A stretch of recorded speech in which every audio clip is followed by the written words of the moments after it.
बिस्मिल्लाहिर्रहमानिर्रहीम। आर्टिकल 6.5 और इस आर्टिकल का जो टाइटल है वो है कंजर्वेटिव सिस्टम। अब हम डिस्कस करते हैं कि what is the conservative system. Newton's law f is equal to M a, ये सब जानते हैं, is the source of many important second order system. जितने सेकेंड ऑर्डर सिस्टम है, सेकेंड ऑर्डर सिस्टम का मतलब है कि ये जो एक्सेलरेशन है, ये एक्सेलरेशन बेसिकली डिस्प्लेसमेंट का डबल डेरिवेटिव होता है, राइट। तो जो जितने भी सेकेंड ऑर्डर सिस्टम है उतने जो है वो उन तमाम के तमाम सेकेंड ऑर्डर सिस्टम के लिए ये सोर्स का काम करता है।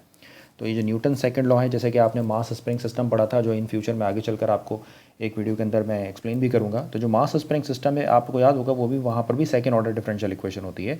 तो उस मास स्प्रिंग सिस्टम को मॉडल करने के लिए आप f equals to M A को ही यूज़ कर रहे होते हैं, ठीक है। तो मैं अपने एक मास स्प्रिंग सिस्टम की जो वीडियो लेक्चर है उसके अंदर ये चीज़ मौजूद होगी।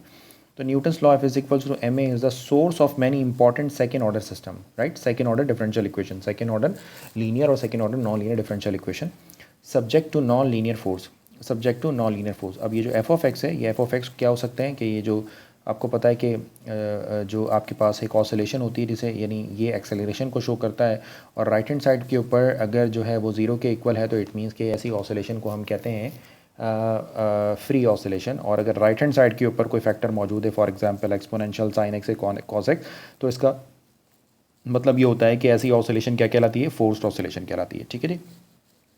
अच्छा जी, तो कंजर्वेटिव सिस्टम को एक दफ़ा और हम पढ़ते हैं। अभी हमने कंजर्वेटिव सिस्टम को डिफाइन नहीं किया, सिर्फ यहाँ पर यह बताया गया कि Newton's law f is equals to m is the source of many important second order system subject to non linear force. ये जितने सेकंड ऑर्डर सिस्टम्स होते हैं वो normally f is equals to M a से उसकी जो force है उसको हम मॉडल करते हैं, यानी वो f is equals to M a से ही मॉडल किया जा सकता है। अब अगर ऐसे इस इक्वेशन को हम गौर से देखें तो इस इक्वेशन में हमें पता लगता है कि राइट हैंड साइड के ऊपर टी इन्वॉल्व नहीं है। तो चूंकि राइट हैंड साइड के ऊपर टी इन्वॉल्व नहीं है, यानी F is independent of T है, तो मैंने आपको बताया था ऐसा सिस्टम कौन सा होता है, ऑटोनॉमस सिस्टम होता है, राइट। और अगर इस इक्वेशन के अंदर एक्स डैश की टर्म इन्वॉल्व नहीं है, एक्स डॉट वाली टर्म नहीं हो, तो इसका मतलब है कि ये जो एफ है ये इंडिपेंडेंट ऑफ एक्स डॉट है। और आपको पता है कि जब हम मास स्प्रिंग सिस्टम में मॉडल करते हैं तो ये जो एक्स डॉट वाली टर्म है, जो फर्स्ट डेरिवेटिव होता है डिस्प्लेसमेंट का, ये आपको क्या बताता है, ये आपको बताता है फ्रैक्शन, ये डैम्पिंग बता रहा होता है, ठीक है। तो इसका मतलब ये कि चूंकि ये इंडिपेंडेंट ऑफ एक्स डॉट है, इसका मतलब इसमें नो डैम्पिंग और नो फ्रैक्शन है। तो हमें यहाँ पर पता क्या लगा, हमें पता यहाँ पर ये लगा कि under these assumptions we can show that energy is conserve. ये हमारे पास वो एजम्पशंस हैं। कौन सी एजम्पशंस के, जो आपका जो सिस्टम है वो ऑटोनॉमस होना चाहिए, और दूसरा उस सिस्टम के अंदर अगर कोई डैम्पिंग इन्वॉल्व ना होती, कोई डैम्पिंग मौजूद ना हो। तो ये जो दो एजम्पशंस हैं, इन दो एजम्पशंस के बेसिस के ऊपर under these assumptions we can show that the energy is conserve. तो हम इन दोनों के बेसिस के ऊपर हम ये प्रूफ करके देखेंगे कि जो हमारी एनर्जी है वो कंजर्व है। थोड़ा सा आगे चलते हैं, दैन हम इसको फिर रिवाइंड करेंगे और देखेंगे कि हम क्या बता रहे हैं, ठीक है जी। तो यहाँ पर जो है मैं आपके साथ क्या शेयर करने वाला हूँ, मैं आपको ये बताने वाला हूँ, जो अभी मैंने ऊपर बात की है कि एनर्जी जो है वो आपकी कंजर्व होती है।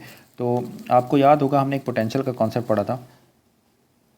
हमने पोटेंशियल को कैसे डिफ़ाइन किया था, कि पोटेंशियल को हमने डिफ़ाइन किया था कि ये जो एफ ऑफ एक्स है, बहुत गौर से देखिएगा, ये इक्वल होता है minus d we by D x. तो उस पोटेंशियल के कॉन्सेप्ट को, और यहाँ पर आपको याद होगा कि मैंने डिफ़ाइन किया था कि वी ऑफ एक्स जो है उसको हम कहते हैं पोटेंशियल, और पोटेंशियल एनर्जी, कुछ भी आप नाम दे सकते हैं इसका, ठीक है जी। हम क्या प्रूव करने की कोशिश कर रहे हैं, हम यहाँ पर हम ये कह रहे हैं कि हमें कंजर्वेटिव सिस्टम बनाना है। तो बेसिकली कंजर्वेटिव सिस्टम की एक डेफिनेशन बनाने की कोशिश कर रहे हैं, यानी हम ये कह रहे हैं कि जो हमारा सेकेंड ऑर्डर सिस्टम है, जो basically f is equals to M A को फॉलो करता है, उससे हम जो है वो कैसे बताएंगे कि हमारा सिस्टम कंजर्वेटिव है। तो बेसिकली हम एक चीज़ को डिफ़ाइन करने की कोशिश कर रहे हैं। तो बहुत गौर से चीज़ों को देखिएगा, फिर कंक्लूड करते हैं। अच्छा, ये जो एफ़ है, ये आपको पता है कि एफ़ जो है वो बेसिकली बराबर होता है एम ए के, और ए को आप लिख सकते हैं एक्स डबल डॉट। क्यों लिख सकते हैं, क्योंकि ये बेसिकली डबल डेरिवेटिव है विद रिस्पेक्ट टू टी, और उसको हम एक्सेलरेशन ही कहते हैं। और इसी तरीके से अगर इसको इधर शिफ्ट कर दें तो ये बन जाएगा D we by D x, और राइट हैंड साइड के ऊपर आ जाएगा 0। ये बन गई आपकी इक्वेशन नंबर 1, ठीक है जी।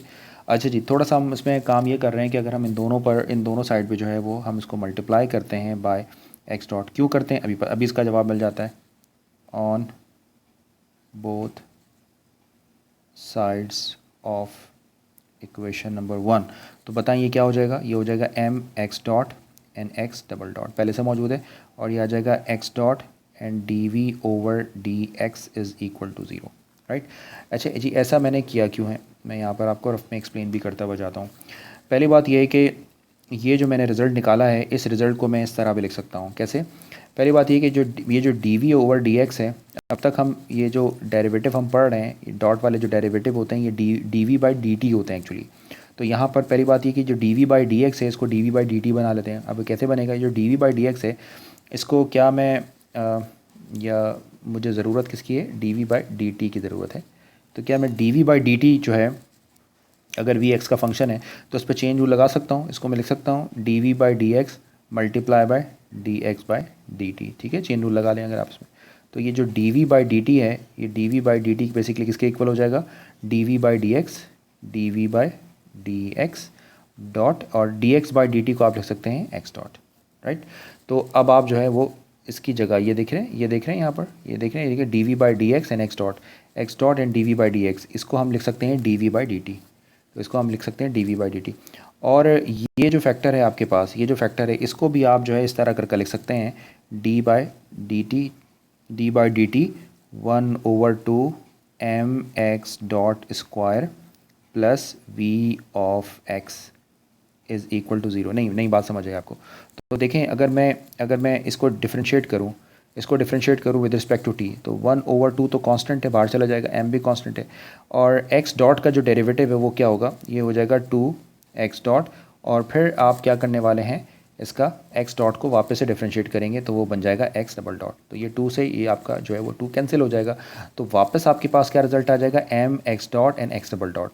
तो इसका मतलब ये है कि जब आप इसको सिंप्लीफाई करेंगे तो वापस डेरिवेटिव लेने के बाद आपके पास यही आंसर आ जाएगा। ठीक है जी, तो इसको इस तरीके से लिखा जा सकता है। और ऐसा क्यों लिख रहे हैं, अभी हम इस सारी चीज़ों को कंक्लूड करते हैं। तो बेसिकली हम एक डेफिनेशन बनाने की कोशिश कर रहे हैं। तो आपको पता है कि ये क्या चीज़ लिखी हुई है? ये लिखी हुई है 1/2 m, और ये बेसिकली वेलोसिटी का स्क्वायर है।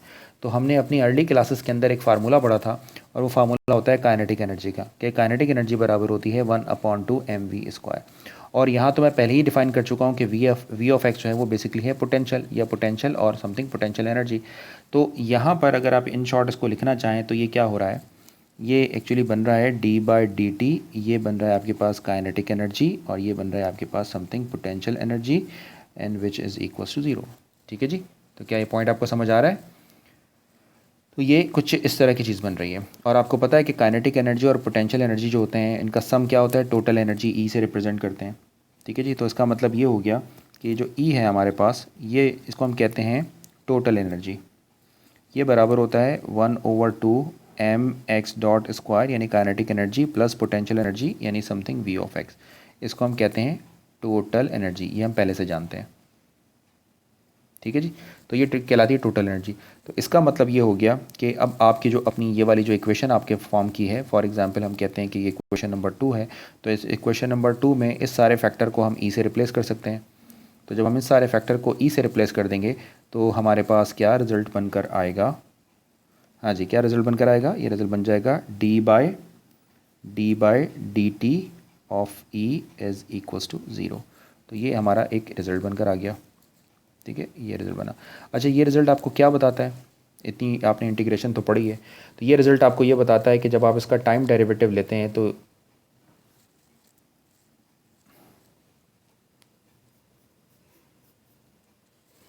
जी,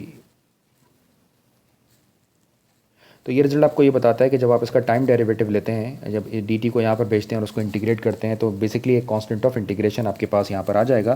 तो ये आपको रिज़ल्ट ये चीज़ इंप्लाइज करती है कि ये जो ई है आपके पास, यानी समथिंग ई ऑफ एक्स आप इसे कह सकते हैं, ये बेसिकली आपके पास एक चीज़ बन रही है, और ये बन रहा है कॉन्स्टेंट। ठीक है जी, अब ज़रा वापस चलते हैं और सारी चीज़ों को हम कंक्लूड करते हैं। तो इस पहली बात ये कि इस ई ऑफ एक्स को आज के बाद मैं कहूँगा कंजर्व क्वांटिटी, कंजर्व्ड क्वांटिटी। तो ये ई ऑफ एक्स कहलाता है कंजर्व क्वांटिटी, और इसको कुछ बुक्स जो हैं वो फर्स्ट इंटीग्रल भी कहती हैं। This is called first integral. अब मैं बेसिकली इसकी रिसर्च पर नहीं जा रहा, इसकी नॉमेनक्लेचर की, क्योंकि हमारा बेसिकली एजेंडा ये नहीं है कि हम इसकी भी नॉमेनक्लेचर पर रिसर्च करें। हाँ, फिर भी ये देखा जा सकता है। तो ये बेसिकली हो गई कंजर्व क्वांटिटी। और ये जो ई है आपके पास, ये आपका जब हम इसको टाइम डेरिवेटिव लेते हैं, टाइम के रिस्पेक्ट से इंटीग्रेट करते हैं, तो ये बन जाता है आपके पास कांस्टेंट। तो is a constant function of time, क्योंकि ये तो बेसिकली डिपेंडेंट ऑफ ई है, या तो ये दे चूँकि इंडिपेंडेंट ऑफ टी है, तो ये क्या हो जाएगा? ये आपका हो जाएगा कांस्टेंट फंक्शन ऑफ टाइम।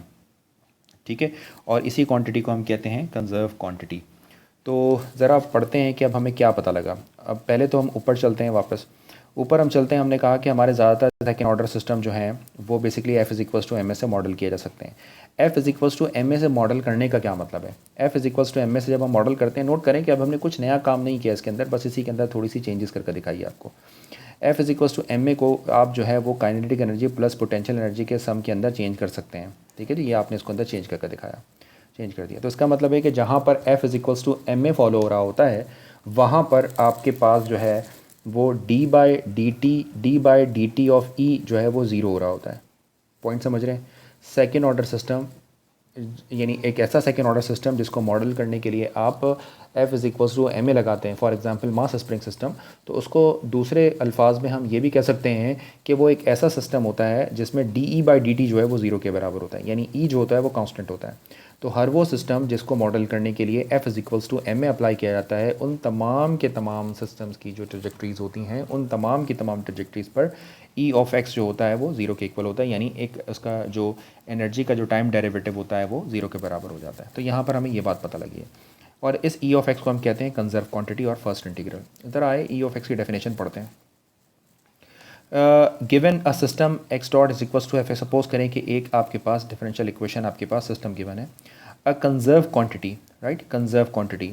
फिर से मैं बताता हूँ, जहाँ पर F is equals to M A को हम यूज़ करते हैं किसी सेकेंड ऑर्डर सिस्टम को मॉडल करने के लिए, तो टेक्निकली हम क्या काम कर रहे होते हैं, हम इनडायरेक्टली जो है वो इस सिस्टम की कंजर्व को भी चेक कर रहे होते हैं, यानी वो सिस्टम जो है वो D E by D T को ज़ीरो के बराबर कर रहा होता है, राइट।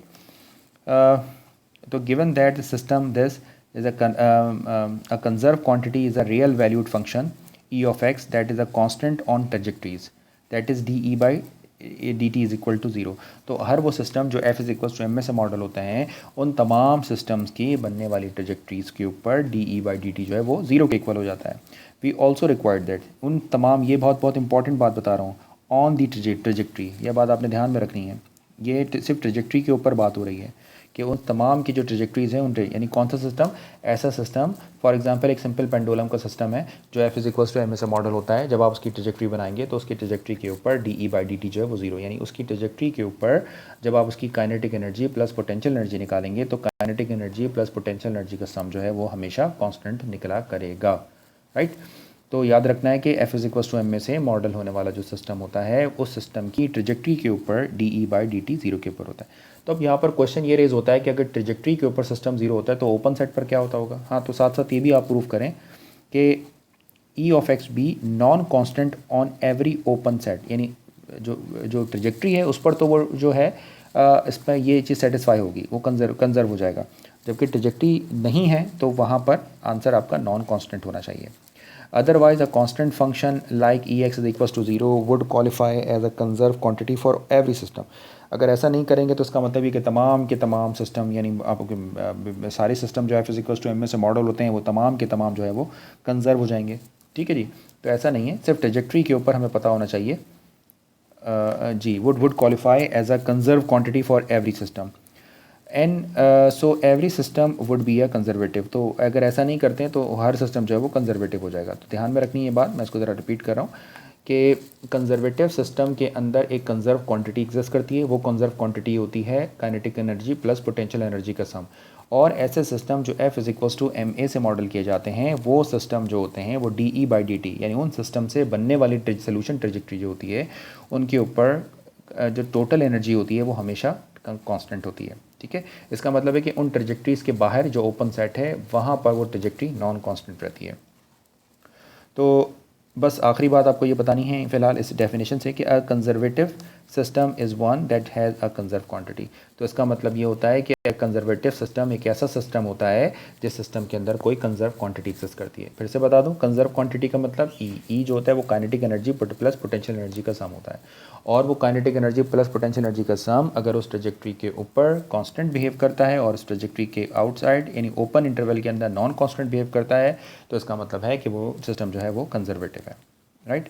अब हम आगे चलते हैं। एक एग्जाम्पल है बड़ी इंपॉर्टेंट, वो कहते हैं show that the conservative system can not have any attracting fix point. ये एक बहुत इंपॉर्टेंट रिजल्ट है जो मैं बार बार आपको इन फ्यूचर यूटिलाइज करता रहूँगा। ज़रा सोच कर बताइएगा इसका आंसर क्या होगा। कहते हैं कि जो कंजर्वेटिव सिस्टम होता है, अब वो कौन सा होता है कंजर्वेटिव सिस्टम, ऐसा सिस्टम जिसके अंदर कोई कंजर्व क्वांटिटी एग्जिस्ट करती है। तो कहते हैं कि जो कंजर्वेटिव सिस्टम है can not have any attracting fix point. Attracting fix point का मतलब होता है नोड और स्पाइरल्स, ठीक है। तो अट्रैक्टिंग फिक्स पॉइंट इसको हम कहते हैं नोड और स्पाइरल्स होते हैं वो एग्जिस्ट करते हो तो उसे हम कहते हैं अट्रैक्टिव फिक्स पॉइंट।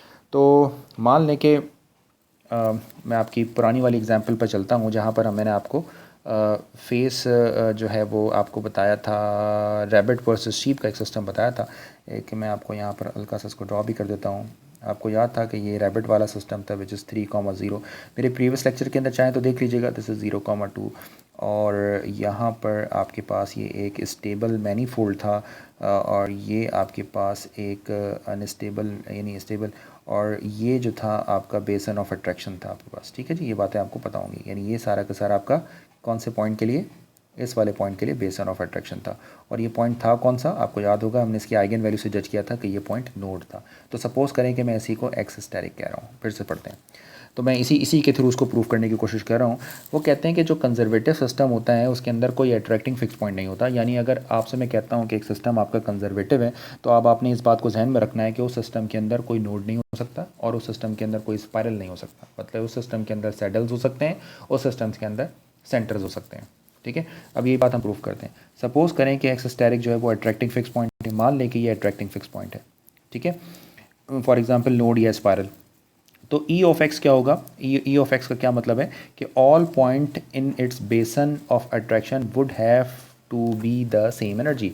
तो इसका मतलब है कि ये जो इसका बेसन ऑफ अट्रैक्शन है, इस बेसन ऑफ अट्रैक्शन के ऊपर जो ई ऑफ एक्स है आपके पास, ई ऑफ एक्स यानी किसी भी पॉइंट के ऊपर मैं कहता हूँ कि ई ऑफ एक्स क्या होगा, तो किसी भी पॉइंट के ऊपर इसका जो ई ऑफ एक्स है वो ऑफ कोर्स कांस्टेंट होगा इसका, ठीक है ना। All points in its basin of attraction, right, ये इसका बेसन ऑफ अट्रैक्शन है।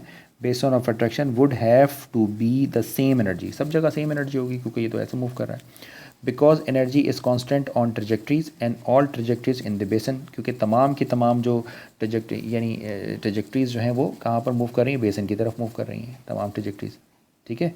तो जब तमाम की तमाम ट्रेजेक्ट्रीज बेसन की तरफ मूव कर रही हैं तो इसका मतलब है कि ट्रेजेक्ट्रीज के ऊपर जो है वो ई ऑफ एक्स की जो वैल्यू होगी वो कांस्टेंट होनी चाहिए, ठीक है जी। ये बात समझ आती है।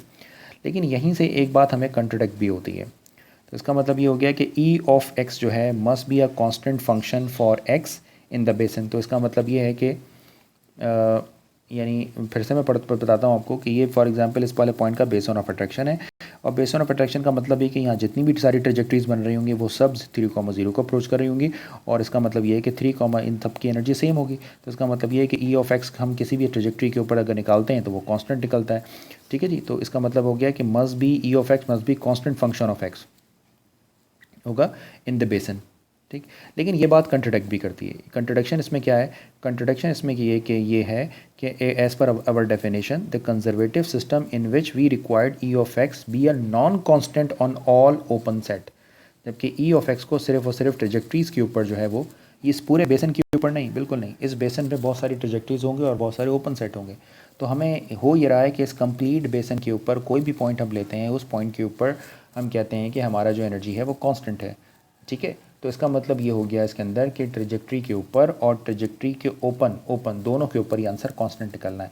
हालांकि होना ये चाहिए था कि ट्रेजेक्ट्री के ऊपर तो इसका आंसर कांस्टेंट होना चाहिए था, जबकि ट्रेजेक्ट्री के जो ओपन साइड्स हैं उनके ऊपर आंसर इसका नॉन कांस्टेंट होना चाहिए था, ठीक है।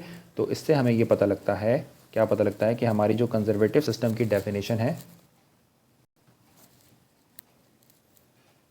यहाँ जो कंजर्वेटिव सिस्टम की जो डेफिनेशन है ये यहाँ से कंट्रोडिक्ट हो रही है आपके पास, ठीक है जी। तो जब ये सिस्टम, जब कंजर्वेटिव सिस्टम की डेफिनेशन आपके पास कंट्रोडिक्ट हो रही है तो हम ये कह सकते हैं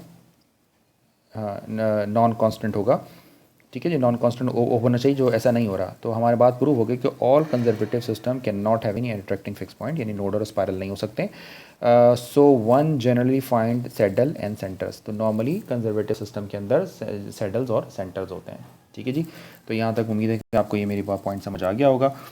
तो मैं ज़रा जल्दी से इस तमाम के तमाम पॉइंट्स को कंक्लूड करता हूँ आपके लिए, ताकि फिर मैं नेक्स्ट सेक्शंस के अंदर इसी कंजर्वेटिव सिस्टम के पार्ट 2 को डिस्कस करूँगा एक एग्जांपल के थ्रू। जनाब, तो कंजर्वेटिव सिस्टम कौन सा होता है? ऐसा सिस्टम जो f is equals to M a से मॉडल किया जाए, उनसे बनने वाली ट्रेजेक्ट्री के ऊपर जो D E by D T है वो ज़ीरो के इक्वल होता है, यानी उसका जो कांस्टेंट जो तो काइनेटिक प्लस पोटेंशियल एनर्जी होती है वो बेसिकली कांस्टेंट होती है, ठीक है। और हम इसी बात को इस तरह कह सकते हैं कि इस ट्रेजेक्ट्री के आउटवर्ड साइड्स पे जो होती है वो नॉन कांस्टेंट भी होना चाहिए उसको, ठीक है। तो इसका मतलब है कि हमने ये पता कर लिया कि ऐसे सिस्टम कंजर्वेटिव होता है जिसके अंदर कोई कंजर्व क्वांटिटी एग्जिस्ट करती है। अच्छा जी, इसकी एक हमने एक एग्जांपल वन हमने ये देखा कि कंजर्वेटिव सिस्टम के अंदर क्या कोई अट्रैक्टिंग फिक्स पॉइंट हो सकते हैं, तो हमें पता लगा कि कंजर्वेटिव सिस्टम के अंदर कोई भी अट्रैक्टिंग फिक्स पॉइंट नहीं हो सकते, यानी नोड और स्पायरल नहीं हो सकते, तो नॉन अट्रैक्टिंग फिक्स पॉइंट होंगे। ये हमने एक बात को प्रूव कर कभी देखा और यहाँ तक हमने आपके साथ डिस्कस कर लिया। तो उम्मीद है कि ये पार्ट आपको समझ आ गया होगा। तो कंजर्वेटिव सिस्टम के लिए ये आपके पास पार्ट नंबर 1 था और पार्ट नंबर 1 यहाँ पर एंड होता है। इंशाल्लाह पार्ट नंबर 2 के अंदर हम इसकी फर्दर डिटेल एक एग्जांपल के साथ डिस्कस करेंगे। उम्मीद है कि आपको ये लेक्चर समझ आया होगा। प्लीज़ इसको लाइक कीजिए, शेयर कीजिए और मेरे चैनल को सब्सक्राइब कीजिए। Thanks for watching this video. अल्लाह हाफ़िज़।